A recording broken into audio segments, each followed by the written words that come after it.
जनसुन वायुपुत्र महाबल रामेष्ट फलुन सखा पिंगाक्ष मित विक्रम उदधि क्रमण शैव सीताशोक विनाशक लक्ष्मण प्रणदाता च दश विवस्य द्रपाहा। प्रभु हनुमान बाबा बट महावीर चरण शरण मुझे मोर अनुभूति पदे मुझे कहूँ ये ठाकुर ये बट महावीर बाबा को आम जिते ये बट महावीर स्वयं आविर्भाव होती प्रकटित हेले से आम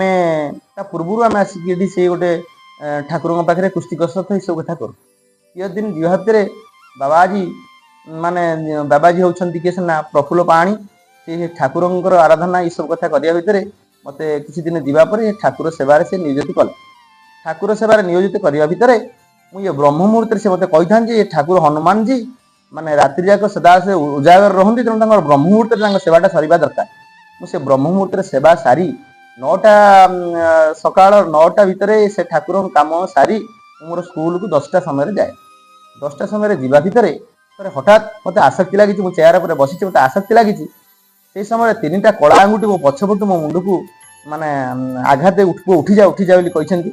से उठी जा भितर से मोर उपरस्थ अफिसर समस्त आसी जाइछन हुए तो जदि मते से कला आंगुठी अपूर्व दिव्य दृष्टि से प्रभु हनुमान महाराज मु अनुभव करछि हनुमान महाप्रभु बट महावीर बाबा मत यदि न उठी थांते बोध हो तो मोर से चाकरीटा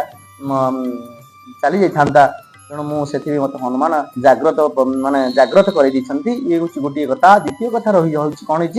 मोर थे देहर असुविधा है देहर असुविधा है मुझे मो भितर मोर देह गुड़ा कौन असुविधा हो मुझे अनुजाई भाविकी प्रभु प्रभु आपणकर बानार कौन कलंक लगे प्रभु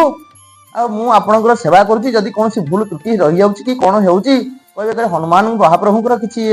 भूल कथा कह तार देह खराब है से निजे पूजक होगी तार देह कौन सब खराब है मुझे प्रभु आपण ही सा भरोसा मुझे परीक्षा करने जाए कहले ना ना ना से सब कथा किसी देहर टिके कौन रोग किसी असुविधा नहीं तेणु मुझे प्रभु आपण प्रकृति में मोर सा भरोसा अच्छा प्रभु आप पाखे पाखे अच्छा तेणु हे प्रभु आपन को जी ही आश्रय कर तार संकट आपण ही उद्धार कर कलिजुगे आपण हेबुंती केवल जीवित अच्छा हे प्रभु आपण चरण में शरण कही मुझे दिन से ठाकुर से पट महावीर बाबा सेवा ही कर आसुची।